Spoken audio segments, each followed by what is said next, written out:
Hello, everyone. I'm Bo from Brutal Commentary, and today I'm going to be breaking down our next fight for UFC Seattle.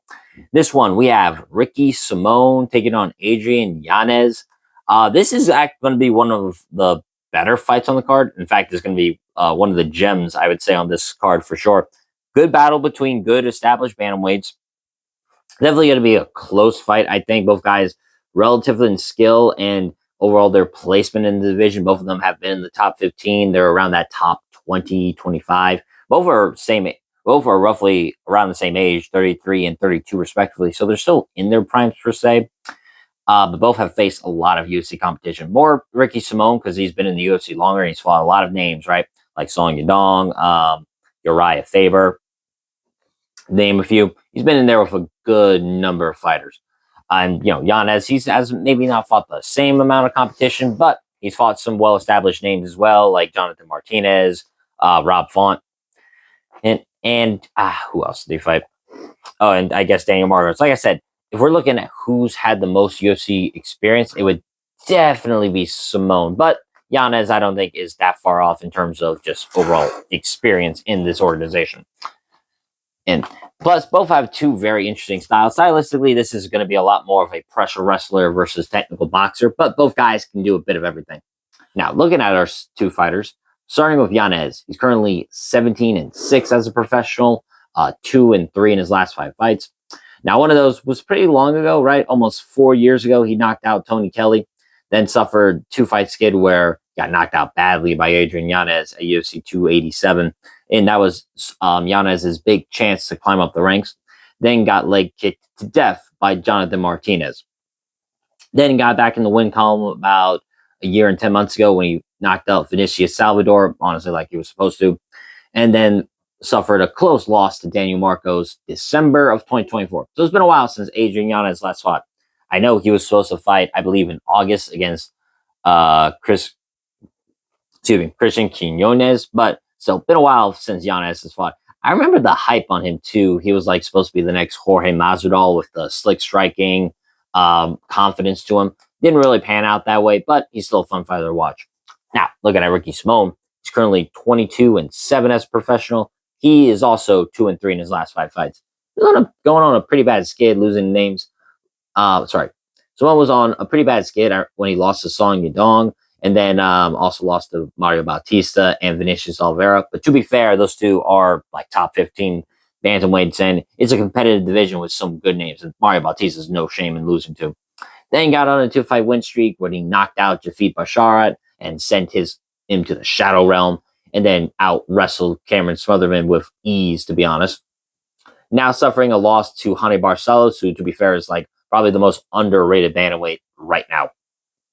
So overall, you see it. Both of them have lost to like top 15 level talent, and I think Barcelos deserves to have a ranking. But when it comes to these bottom of the pack to middle of the pack bantamweights, they seem to still win against them, right? If you're like not even top 30, but like under, they seemingly are able to beat you. So this should be a good competitive fight, and I'm really looking forward to this. This could potentially be the sleeper of the card for sure. Now, looking at our two fighters, starting with Yanez. On the feet, he's the cleaner, more technical striker. His boxing is very sharp, excellent at shot placement, combination work, and overall just finding openings in the exchanges. And in power, honestly, Yanez has pretty good power. But Yanez is also very accurate. And that's what makes his power so dangerous. He's very composed in the pocket, comfortable in exchanges, and when opponents make mistakes, Yanez is very good on capitalizing them. Now, defensively, he's shown he can be backed up when taken down. Honestly, when it comes to the striking, Yanez has some openings, right?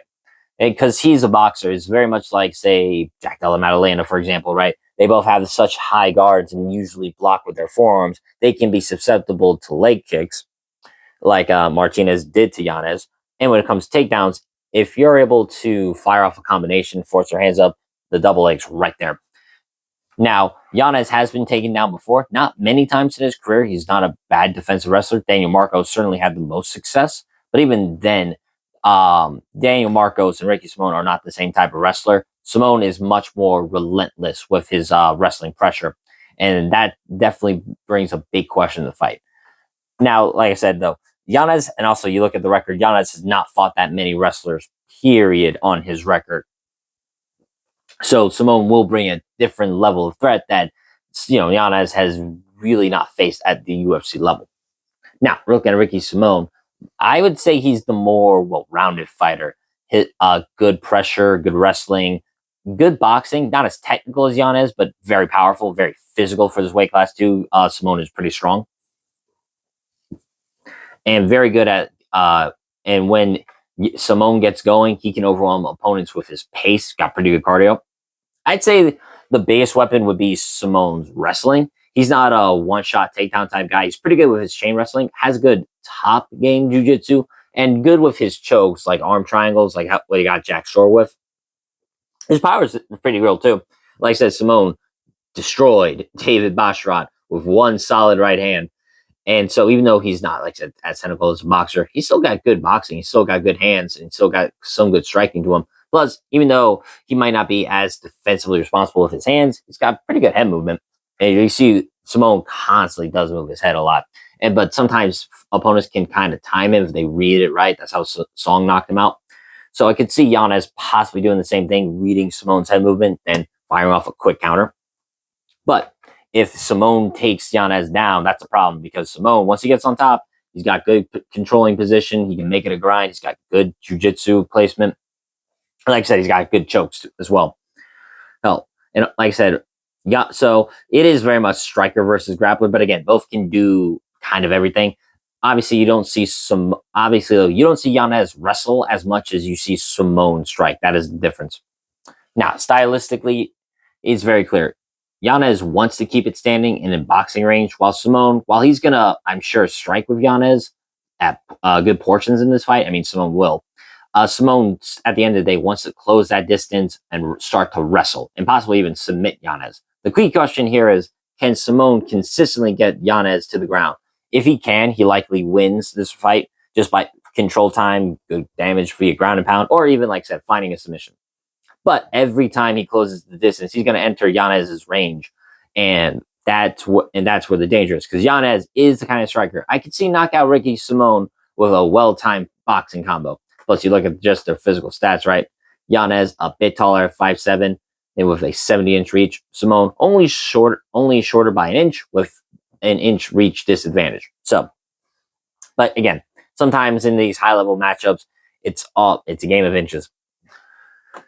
Now, final assessment. This is, like I said, a competitive fight for sure. Yanez has the striking technique and is more, I would say, the more dangerous finisher on the feet, purely because he not just has power, but he has the technique. But Simone has the advantage in wrestling, physicality, and overall control. In a matchup like this, a fighter who can dictate where the fight takes place, usually going to win. So, I'm going to pick Ricky Simone in this matchup. I'm going to pick him via decision. Not a confident pick for sure. I can see Yanez knocking him out, absolutely. But I think Simone's wrestling, his pressure, his own striking, like I said, is not as polished, but it is serviceable, and he has the power at the end of the day. Hey, so you add that with the pressure, the wrestling control, and I think better jiu-jitsu than anybody else Yanez has faced. I think it leads to Ricky Simone winning the decision at the end of the day. So once again, I'm picking Ricky Simone, and I'm picking him via decision. With that being said, though, that has been my breakdown of this fight. If you enjoyed the video, like, subscribe, and leave a comment down below on who you think's going to win. But until then, I've been Bo from Brutal Commentary. I thank you all for listening. And remember, stay calm, stay respectful, and enjoy the violence. I'll see y'all next time.